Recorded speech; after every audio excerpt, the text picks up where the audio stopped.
네, 개장 전 체크리스트로 넘어왔습니다. 이제 수요일 개장을 앞두고 있는데 시장의 고민이 커지는 시점입니다. 우리 어떻게 해야 될지 두 분과 이야기 나눠볼게요. 이스토리 정태근 이사 그리고 벤자민 투자연구소 신일섭 소장 나와주셨습니다. 어서 오세요. 네, 반갑습니다. 네, 시장 어떻게 봐야 될까요? 체크리스트 통해서 점검 들어가 보겠습니다. 첫 번째 체크리스트 열어볼게요. 어제 코스닥 지수의 좀 급락이 부담이었고 그 안에서 성장주들, 특히나 제약바이오, 로봇주도 그렇고요. 지금 시점에서 우리가 어떻게 챙겨봐야 될지 이야기 나눠볼게요. 먼저 이사님과 이야기 나눠볼까요? 제약바이오 4월에 통상적으로 좀 안 좋기도 한데 새로운 뉴스라고 봐야 될지도 궁금하고 금리 인하 좀 지연 이슈가 계속 따라오는 구간이잖아요. 지금 현 시점 제약바이오 어떻게 해야 될까요? 일단 결론만 말씀을 드리면 리스크 관리가 좀 필요하다고 생각이 들어요. 네. 왜냐하면은 어제 결국에는 아침에 박셀바이오가 이제 미승인 약물을 사용하게 되면서 시약처에서 임상 중단 지시했다는 얘기가 나왔거든요. 그 얘기가 나오게 되면서 아침 전반적으로 분위기가 좋지가 않았었는데 만약에 박셀바이오만 하락으로 끝이 났다라면은 뭐 개별 종목 이슈겠구나라고 생각을 할 수가 있는데 네. 그게 아니라 어제 삼성당 제약 같은 경우 장후발이 루머가 있었잖아요. 그리고 레오켄 바이오 같은 경우도 최대 주주 매도 이렇게 하게 되면서 7%, 11%, 9% 이러면서 바이오가 전체적으로 빠지게 되고 바이오가 하락을 하게 되면서 장후반에 반도체까지 끌어내리는 그런 모습들이 나왔었거든요. 그래서 그런 부분들을 보게 된다라면은 제가 봤을 때는 어제 코스닥 2% 넘는 하락 요거는 하락의 출발점일 가능성이 있기 때문에 그래요? 조심해야 되지 않을까 하는 생각이 네. 들어요. 그리고 4월 1일 날 참 이렇게 웃긴 게 달이 바뀌게 되면서 좀 미미한 변화가 생기는데 무슨 얘기냐면은 한번 잘 볼게요. 작년 9월 달, 10월 달 시장 하락했었잖아요. 예. 근데 11월 달 달이 바뀌었는데 올라갔어요. 그리고 11월 달, 12월 달 갔다가 또 올해 1월 달 같은 경우는 1월까지 전혀 없었거든요. 하락했었잖아요. 그러다가 2월 달도 순간적으로 또 분위기가 올라갔죠. 바뀌어버리고.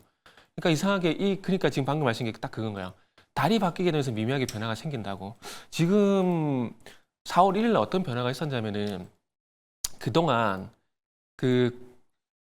섹터라든지 업종들이 많이 부각이 되고 뭐 순환매가 돌긴 했었지만은 이 새로운 섹터가 부각이 되게 되면서 반도체가 그러니까 업종 지수로 하락한 게 거의 없거든요. 예. 그러니까 작년 11월 달 이후에 이 반도체 업종이 하락한 게 언제였냐면은 1월 29일 날 저피부에 관련 종목들 강세 보이게 되면서 그때 당시 기업별 얘기 상당히 많이 있었잖아요. 네. 근데 지금은 이제 아예 안 하잖아요. 그죠. 한 네. 2주 됐어요. 그러니까요. 2, 3주 됐어요. 그죠. 그래가지고 그때 당시에 기업 밸류 얘기하게 되면서 이 코스닥 쪽에 강세를 보였을 때 그때만 반도체가 쉬었어요. 예. 근데 그때 중요한 건 뭐냐면은 기업 밸류 관련 종목들이 강세를 보이게 되면서 반도체 쉬어갔거든요. 근데 그게 작년 11월 달 이후에 그때하고 어제가 두 번째예요. 4월 1일이 두 번째인 겁니다. 그러니까 이런 변화들이 어찌 보면은 시장의 어떤 미묘한 변화라는 것들이죠. 예. 그러다 보니까 조금 찜찜한데라고 생각을 했었는데 어제 아니나 다를까 바이오 쪽에 개별적으로 끝날 만한 어떤 악재가 반도체 그 바이오 업종 전체적으로 하락을 하게 되는 요인들로 작용이 됐고 이 바이오가 하락을 하게 되면서 코스닥의 어떤 시장 심리를 전반적으로 끌어내리게 되면서 2% 하락이 나왔거든요. 네. 그래서 아마 오늘 반도체 만약에 쉬게 된다라면은 아마 코스피도 저는 개인적으로 쉽지 않다라고 봅니다. 반도체 쉴 수도 있을 것 같아요. 마이크론 테크놀로지도 쉬었더라고요. 그거 전반적으로 뭐 따라가고 있는 상황 속에서 이제 좀 쉴 때가 되지 않았을까 이런 생각도 들고. 이게 참 뭐라 해야 될까요? 이게 참 교묘하다가 생각드는 것들이 네. 오늘 이후에 만약에 제가 말씀드린 조정이 나오게 된다라면은 참 교묘한 시점에서 악재가 여러 가지만 나온다. 참 절묘하다. 아마 그런 생각을 좀 하시지 않을까 생각이 좀 듭니다. 그럼 지금 제약바이오 기회라고 질문 드리는 건 아. 시기상조예요? 저는 봐야 안 들어갈 것 같아요. 그리고 들어가요? AACR 같은 경우도 전 선반영이 됐다고 봅니다. 예. 만약에 사탕을 한번 예를 들어보게 되면은 사탕을 처음에 까서 입에 넣기는 상당히 달콤하잖아요. 계속 이렇게 이 달콤함을 느끼다 보면 사탕이 사라집니까? 그대로 있으니까 없어지잖아요. AACR은 지금 그런 상황이라 보시면 될 것 같아요. 녹가 없어졌어요. 그거는 이제 그 3월 말경에 일본의 전염병 이슈가 나오게 되면서 AACR에서 전염병 이슈로 자연스럽게 넘어가고 예. 그러면서 그에 추가적인 모멘텀이 왔었거든요. 어, 그러다가 이제 박셀바이오, 어제 삼천당제약, 레오켄바이오 루머 나오니까 최대주 매도 나오니까 그냥 힘 빠져버린 거라고 저는 생각이 들어요. 그럼 보유자들 좀 정리를 하면서 대응해보자 이렇게를 좀 결론으로 지어봐야 되겠어요. 신규 접근은 아니니까. 수익이라면 제발 수익 실현 하셨으면 좋겠네요. 예, 알겠습니다. 우리 소장님은 어떤 시각이실까요? 동일하실까요? 제약바이오 어제 전반적으로 눌림, 거래량 크게 실리면서 두 자릿수의 급락 나왔던 종목들이 많았었고요. 삼천당 제약도 루머 속에 급락으로 마무리가 됐잖아요. 천당과 지옥을 맛봤다 이런 이야기도 나오는데, 근데 펀더멘탈로만 봤을 때 기술 이전, 기술 수출 그 키워드를 달고 있는 종목들은 괜찮지 않을까 이런 생각도 들거든요. 어떻게 보세요? 근데 그러니까 뭐 항상 좋은 기업인데 좋은 자리인가 아닌가가 문제인 거죠. 그래서 계속 순환매가 돌고 있고, 계속 말씀드렸다시피 원초적인 방법으로는 바늘로 허벅지 찌르라고 했잖아요. 그렇죠? 그거 안 되면 여기 유성펜으로 그어놓으라고. 아, 그때 말씀 주셨어요. 그 몇 번을 얘기했기 때문에 원초적으로 바늘로 허벅지 찌르던가 아니면 유성펜으로 그어놓으세요. 그렇죠? 그럼 지금 다 맞는 거잖아요. 삼성전자가 지금 가는 것도 이해가 되는 거죠. 삼성전자만 가는 장세가 오는 거죠. 결국에는 지금은. 그리고 지금 순환배가 도는 거죠. 비중국, 탈중국 화장품하고, 그리고 저기 의료기기, 그 다음에 방산, 반도체, 2차전지, 로봇, 바이오. 계속 순환매 하는 거예요. 근데 계속 말씀드렸다시피 요즘에는 팬덤이 워낙 강해서 계속 거기만 해요. 그래가지고 이거를 옮겨 다니는 것도 쉽지가 않고, 사실. 그래서 제가 얘기 드린 거잖아요. 만약 옮겨 다니는 분이라면 엔비디아 같은 거 수익 실현해서 다 정유주라고 가라고 했는데, 지금 정유주 밑바닥에서 엄청 올랐죠. 우리나라는 아니라고 분명히 얘기 드렸어요. 그래서 지금 이런 것들이 결국 순환매를 만약에 옮겨 다닌다면은 뜨거운 거는 피해야 되는 것이죠. 네, 그렇게 하시면 될 것 같습니다. 그러면 뜨거운 거 피한다면 로봇은 어떻게 보세요? 로봇도 순환매격으로 봐야 될까요? 잘 가나 싶더니 사실 잘 가지도 못했던 것 같고요. 그렇게 기대 이상의 흐름을 보여준 것 같진 않아서. 근데 금리 인하 지연 이슈 발생하면 어쨌든 성장주인 로봇도 발목 잡히는 거 아닐까 이런 생각 드는데, 소장님 어떠세요? 지금 반도체가 강하니까 다른 쪽이 약한 거죠. 계속 그냥 저기예요. 돌고 도는, 온기가 돌고 도는 거죠. 그럼 반도체가 쉬면 로봇도 힘 실린다. 그렇죠. 반도체가 뭔가 하나가 쳐야죠. 동물의 왕국이에요, 여기는. 누구 하나가 쳐야 돼요. 사자가 세면 여우가 약한 것이고, 네. 사자 호랑이가 약하면 여우 너구리 이런 애들이 뛰어놀 공간이 되는 거고, 계속 그냥 순환매예요, 이런 것들은.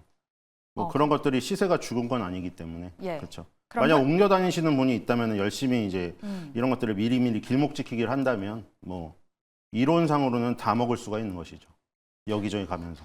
그러면 현 시점에서는 제약바이오는 아니다. 그럼 로봇 말씀 주신다면 어떤 종목 주목하세요? 제약바이오 보세요? 종목으로 집중을 해본다면. 그러니까 아닌 게 아니고, 네. 그러니까 요즘에는 하고 싶으신 걸 하니까, 예를 들어 캐시우드 추종하는 사람은 테슬라 무슨 코인베이스 글로벌 급락을 해도 계속 그거만 하잖아요, 평생. 다른 데로 안 가요, 절대. 성향 자체가. 예. HLB 하시는 분은 죽어라 HLB만 하세요. 이번에 HLB 주주총회 콘서트장을 방불케 했잖아요. 우리 곤이 하고 싶은 건 다 해. 그리고 앉아있으신 분 보니까 다 젊은 층이더라고요. 그런 식으로 약간 팬덤식이에요, 지금. 예. 그래서 지금 학회에 대해서 설명할 시간은 없는 것 같긴 한데. 그럼 아마케 세론 뉴스 좀 그럼 대비해야 된다. 이미 세론 나온 거죠. 아니, 이거는 성격을 알 필요가 있는 거죠, 성격을. 매년 4월 정도에 개최되는 게 미국 아마케 연례 학술대회인데, AACR. 이거의 특징은 비임상, 동물을 대상으로 한 임상이나 일상 이전에 일상까지 요 정도 초기 임상을 허용을 하는 거예요. 그러니까 우리 연애로 따지면 소개팅 같은 거죠. 예. 그리고 5월달, 6월달 정도에 열리는 미국 임상종양학회 ASCO, 아스코라고 불리는 거. 이게 바로 항암제 올림픽입니다. 2상, 3상의 결과가 도출되는 곳이죠. 그 다음에 10월달 정도에 열리는 맨 마지막에 열립니다. 에스모라고, 이거는 유일하게 유럽에서 열려요. 유럽 종양학회 연례학술대회. 유럽 주요 도시를 돌아가면서 열리는 겁니다. 그래서 이건 무슨 개념이냐? 이건 이제 상견례로 가는 거죠. 아까 5월달, 6월달에 열리는 아스코가 썸 타는 거고요. 10월달에 열리는 이 에스모 같은 경우는 상견례입니다. 왜냐하면 다음 달 초에, 매년 초에 JP모건 헬스케어 컨퍼런스, 여기에서 모든 라이선스 아웃, 라이선스 인이 일어나거든요. 여기서 바로 일어나는 것의 반사경인 것이죠. 예. 그럼 옛날에 그런 연애 프로그램 있잖아요. 그 스튜디오에서 여기 이어폰 끼고 그 무슨 대화 일어나는지 다 보는 관찰 프로그램 있죠. 거기서 막 저 커플은 이루어질 것 같아, 안 이루어질 것 같아 이러잖아요. 극 초반에는 이루어질 것 같다고 한 베팅을 안 하잖아요. 그러니까 지금 이 4월 달에 열리는 요 AACR 같은 경우는 아주 극 초반, 그냥 트렌드를 읽는 거예요. 트렌드. 예. 여기서는 아무 기술 수출도 일어나지 않아요. 아직은 썸씽이다. 썸씽도 전이죠. 알겠습니다. 정보가 없으니까요. 그 사람에 대한 정보가 없어요. 소개팅자에서 얼마나 정보를 다 감추겠죠.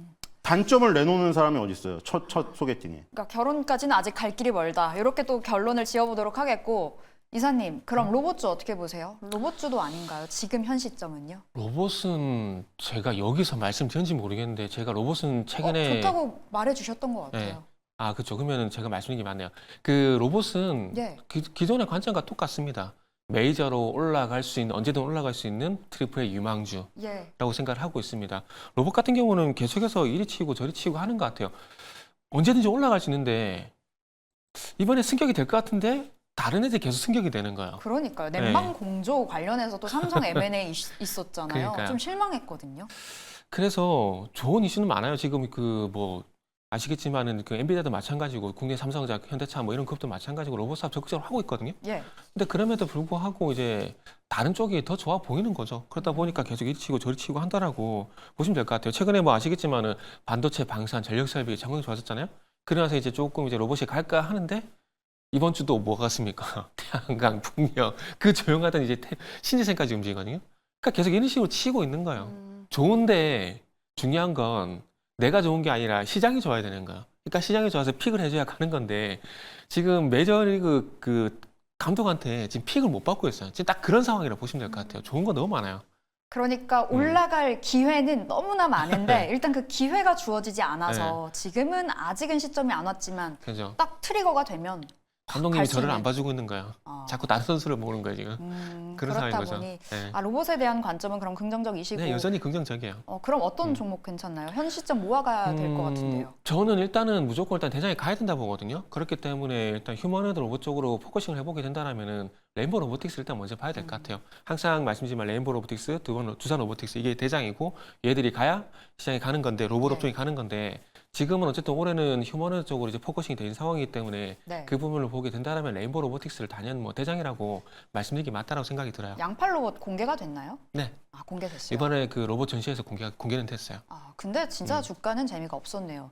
로봇주 일단은 대형주 가야 된다. 이렇게 네. 말씀 주셨고요. 저희 두 번째 체크리스트로 넘어가 보겠습니다. 두 번째는요. 저희 유가 관련해서 좀 이야기 나눠볼게요. 국제유가가 5개월 내 최고치를 찍었다 그러죠. 간밤에도 보니까 또 올라가서 85달러를 돌파를 했었는데 이제 올해 100달러 간다라는 이야기도 많이 나와주고 있습니다. 현 시점 어떻게 봐야 될지, 국제유가 관련주 봐야 될지 여쭤볼게요. 먼저 소장님과 어떻게 보세요, 유가요? 네, 어저께도 오른 종목이 전부 엑슨모빌, 쉐브론, 쉘, 토탈에너지, BHP그룹 전부 다 이런 것만 올랐어요. 다. 지금 원유 관련주가 다 오른 거죠. 그렇다고 우리나라 S-오일이나 이런 게 오를 것 같진 않아요. 우리나라는 정유사가 이익을 못 가져가게 하거든요. 이익 가져가려고 하면 이제 뺐겠죠. 그렇죠? 뭐라고 하겠어요? 정유사 이익, 영업이익의 30%를 가져가 버리겠다 이러겠죠. 그렇기 때문에 안 되고 지금 우리나라를 빼고 얘기를 하면 유가가 100달러 이상 갈 가능성이 큰 거죠. 일단 공급 요인에서는 이스라엘, 하마스, 우크라이나, 러시아 두 개의 큰 전쟁이 아직도 지금 계속해서 치열하게 일어나고 있고요. 그 다음에 코로나 때 바이든 대통령이 전략 비축률을 절반을 다 날려버렸거든요. 물가가 코로나 끝나고 돈 풀렸을 때 물가가 너무 급등해가지고 전략 비축률이라고 전쟁이 일어나면은 미국이 전쟁에서 과거에 맨날 승리했던 요인이 그거잖아요. 무한 공급, 방대한 자원으로 물류를 커버시켰기 때문에 처음에 무기를 다 쏟아붓고 끝나면 이제 누가 빨리 생산하느냐 싸움이거든요. 여기서 이긴 거거든요. 그냥 전략 비축률을 다 써버렸죠. 더 이상 풀 게 없어요. 만약에 물가가 오르더라도. 그러니까 이제 여기서 공급을 조절할 수가 없는 거죠. 전략 비축률로. 그리고 수요 요인은 중국이 살아나고 있다. 중국이 지금 이제 중국은 저기로 반대로 가고 있잖아요. 미국은 뭔 지금 금리를 다 인하를 해서 뭐 끝내느니 마느니 하고 있는데 얘는 이제 돈을 풀기 시작하고 있기 때문에 중국의 3월 제조업 PMI가 전월 대비 0.2포인트 상승 51.1 나왔는데 지금 전망치가 51이었는데 어닝 서프라이즈가 나왔죠. 초과했습니다. 2023년 2월 달 이후 최고치입니다. 제조업 PMI가 살아나고 있기 때문에 중국의 제조업이 살아나면 또 어마어마한 사이클이 생기죠. 석유, 철강, 뭐 화학 이런 곳에서. 그래서 이런 부분, 수요와 공급 요인. 공급 요인은 일시적일 수 있어요. 전쟁이 끝나면. 끝날 것 같지 않지만 공급 요인이 끝까지 끌고 갈 수도 없거든요. 결국에는 수요 견인으로 가야 되는데 거대한 수요 견인까지 오고 있다. 결국에는 미국 시장으로 봤을 때는 그렇죠. 이제 기술주를 아무리 캐시우드가 좋아도 캐시우드가 테슬라 4,000달러 간다고 했고 비트코인은 한 주당 50억 간다고 했어요. 예. 지금 9천만 원이거든요. 그거를 믿는다면은 지금 모든 자산을 비트코인과 테슬라에 올인을 하셔야 됩니다. 그럼 그렇지 국제유가, 네. 국제유가 그럼 우리 국내 시장 안에서는 지금 현재는 그렇게 매력도가 좀 없다라고 해석을 해봐야 되는 건가요? 우리나라 정유주는 힘든 게 일단 정부에서 다 뺏어가고요. 예. 그다음에 맨 앞단에 개발 그게 없어요. 우리나라 원유가 한 방울도 나지 않기 때문에 받아들여가지고 정제하는 것부터 시작하거든요. 예, 알겠습니다. 그게 안 되는 거고 그래서 주목할 만한 관련주는 아이패밀리 SC입니다. 아이패밀리 SC요. 네, 어떤 종목이죠? 화장품주. 화장품죠. 아, 그럼 조금 이따가 넘어오도록 하겠고요. 자, 이사님, 네. 유가 어떻게 봐야 될까요? 어제 국제유가 관련한 종목들이 좀 시세가 나오더라고요. 단기적인 관점에서 투자해볼까? 괜찮나요? 저도 소장님에게 전적으로 동의합니다. 우리나라는 엑스모빌 같은 회사가 없잖아요. 그러니까 유가가 오르면 그런 회사들이 있어가지고 투자를 해야 되는데 그냥 사와게임이 하세요. 그냥 유가 오르면 엑스모빌에 투자하는 게 제가 보기 맞다라고 생각이 들고. 지난주에 구리 ETF 말씀 주셨잖아요. 원자재 관련해서 구리 가격도 계속해서 올라가는 구간이더라고요. 그럼 네네. 역시나 구리 ETF 현 시점 괜찮다, 유효하신가요? 네, 여전히 유효합니다. 어. 왜냐하면은 오늘 아침에 이제 미국장 마감한 거 봤는데 네. 금리나 기대감이 조금 이제 후퇴하게 되면서 그 시장 하락했거든요. 그런데 지금 미주호 빼고는 모든 IB가 6월달 인하를 다 예상을 하고 있더라고요. 예. 그렇기 때문에 이거는 뭐 6월달 인하할지 안 할지 모르겠지만 중요한 건 결국 금리 인하를 할 것이라는 것은 시각이 바뀌지 않은 상황들이기 때문에 그로 인한 어떤 대안자산의 어떤 상승, 실물자산 상승 이런 부분들은 나올 거라고 봅니다. 그리고 그래서 지난 시간 말씀드린 것들은 비트코인 강세 보였고 금 가격 계속 올라가잖아요. 보통 우리가 금 같은 경우는 이제 안전자산 개념으로 많이 얘기를 하는데 네. 지금 뭐 안전자산 얘기할 거 없는데도 금이 가잖아요.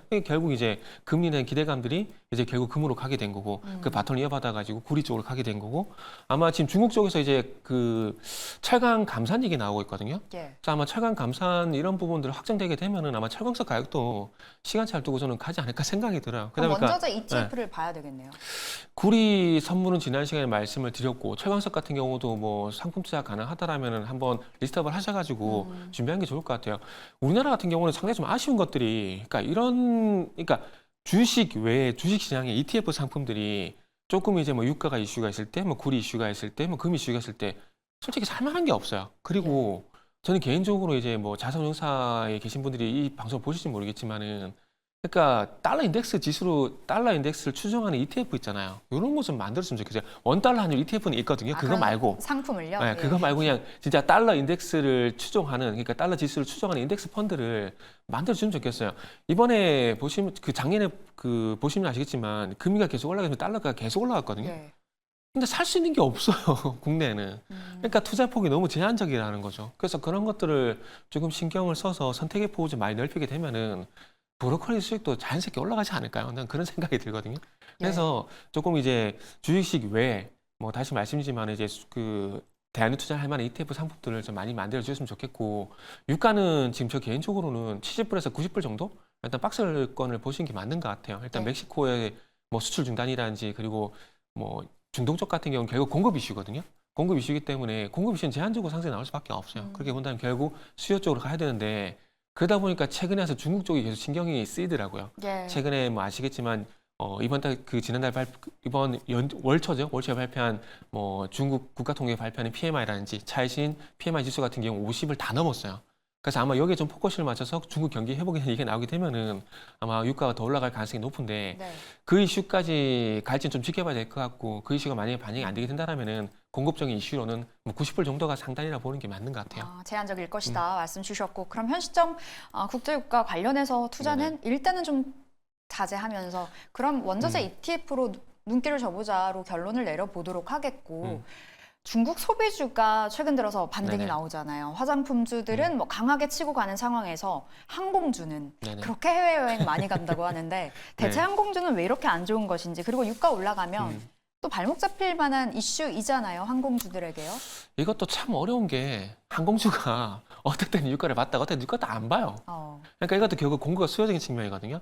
만약에 이제 여행객이 그러니까 여행객이 많지가 않은 상황에서 만약 유가 올라가게 되면은 이 원가 부담되는 이러면서 또 발목을 잡거든요. 근데 여객 수가 많게 되면은 유가 올라가는 건 그렇게 문제가 되지 않아요. 그래서 주식이 어려운 거거든요. 그럼 실적에 포커싱 맞춰봐야 되나요? 지금은 실적보다는 이제 LCC끼리 어떤 공급 과잉 예. 이런 것 좀 해소가 되는지 좀 봐야 될 것 같아요. 지금 이제 그 정말 지적을 잘 주셨는데 단거리 쪽으로 여행객이 상당히 많잖아요. 동남아, 일본 그렇죠. 정말 많이 가잖아요. 근데 LCC는 왜 안 갈까요? 우리가 그걸 한번 거기서 출발을 해야 돼요. 그러면은 결국 이제 동남아, 일본을 많이 가는데 LCC는 안 간다. 그러면은 지금 동남아하고 일본 노선을 가지고 자기네들끼리 그 레드오션 만들어 불꽃 튀는 경쟁을 현재 하고 출혈 경쟁을 하고 있는 거예요. 그러면은 이거를 타개하기 위해서는 중국 쪽으로 노선을 넓힌다라든지 아니면 최근에 뭐 그 어디죠? 항공사 이름을 까먹었는데 지금 또 유럽 노선을 뭐 늘린다든지 그런 얘기를 하고 있거든요. 예. 그렇기 때문에 노선을 늘려가지고 노선 다변화를 통해서 실적을 어떤 개선시키는 것들 이게 된다라면은 뭐 가지 않을까 생각이 들어요. 그래서 방한 관광객이 아무리 많이 오더라도 이 부분은 뭐 4월 1일 날 보셔서 네. 아시겠지만 화장품, 미용기기, 면세점 이쪽으로 가는 거지 항공주는 항공주 수혜가- 아니다. 네. 그럼 아니 얘기 들어보니까 일본 가는 그 노선이라 그러죠. 네. 비행기 한 대당 하루에 3번씩 된다 그러더라고요. 그러니까요. 그만큼 수요가 많은 건데 주가의 흐름은 아이러니. 그러면은 그만큼 많은데 그거를 누군가 독점을 다 가져가게 된다면 정말 아. 돈이 되지만은 그 노선도 지금 출혈 경쟁을 하고 있는 거죠. LCC 전부 다. 그럼 지금 반등하는 네. 중국 소비주 뭐 이쪽으로 포커싱 해본다면 화장품에 주목하세요? 꼭 제한시킬 거기에 뭐 화장품 물론 봐야죠. 화장품 봐야 되고 미용기기 보면 되시고 무용기기 보면 되고 그리고 이제 시간차를 두고 또 여행주 여행주? 지금 하나투어가 최근에 이제 조금 이제 빠지고 이슈가 있는데 있었죠. 하나투어 말고 하나투어 어차피 아웃바운드거든요. 그 모드투어가 인바운드예요. 그러면 모드투어가 또 반응이 나오는지도 보시면 돼요. 그러니까 풀을 넓히셔가지고 화장품만 제한시키지 말고 화장품의 대장을 선택을 하고 미용기에서 대장을 선택하고 여행은 뭐 모드투어 답이 나와버렸네요. 그리고 네. 카지노 롯데 관광개발 이런 식으로 이렇게 각 섹터마다 토픽을 찍어놓을 필요는 있을 것 같아요. 알겠습니다. 우리 소장님은 어떻게 보실까요? 앞서서 화장품주 토픽으로 말씀 주셨는데 현 시점 화장품에 집중을 해서 볼까요? 이 종목 왜 나왔을까요? 화장품인데 비중국, 탈중국만 가야죠. 요즘 그렇게 나눠서 말하더라고요. 아모레퍼시픽, LG생활건강을 가면 안 됩니다, 지금. 지금 그 메이저리그 선수들 우리 방한했을 때도 옛날 같으면 면세점에서 설화수나 더 히스토리 오브 후 들고 사진 찍었겠죠. 이번에 단체 사진 어디서 찍었어요? 올리브영이요. 그렇죠. 플랫폼 자체가 바뀐 거죠. 올리브영이나 다이소에서 팔리는 것들. 옛날에 다이소에서 팔리는 화장품은 싸구려라고 취급도 안 했어요. 청소년들이나 싸게 사는 거였지. 지금은 20, 30대 여성이 다이소 가서 삽니다. 맞아요. VT 파우치가 다 동나서 당근밖에서 올라와 있어요, 지금. 그거 팔려고. 지금 그래서 아이패밀리스 왜 나왔냐면은 제프리스라는 투자은행에서 승객 체중이 평균 4.5kg 감소하면은 항공 연료비가 연간 1,066억 원 절약된다는 결과가 나왔습니다. 결국에 환율이랑 유가가 다 오르고 있는 가운데 살을 빼는 것밖에 할 게 없는데 우리나라에는 위고비가 지금 안 들어왔다는 거죠. 근데 만약에 위고비가 들어오면은 그렇죠? 네. 그런 논리예요. 그래서 토픽 한 번만 설명할 종목만 시간이 딱 말씀 주세요. 아이패밀리 일본에서는 아이패밀 SC가 좋고요. SC. 올리브영이나 다이소 그 기반으로 가는 건 VT가 좋고요. 예. 그리고 그것을 뒷받침해주는 업체로는 실리콘2가 좋고요. 아이패밀리 SC, 실리콘2, VT 이렇게 세 종목 말씀 주셨습니다. 자, 오늘 체크리스트 달려봤고요. 여기서 마무리 지어봐야 되겠네요. 이스토리 정태근 이사, 벤자민 투자연구소 신일섭 소장 함께했습니다. 말씀 고맙습니다. 네, 감사합니다.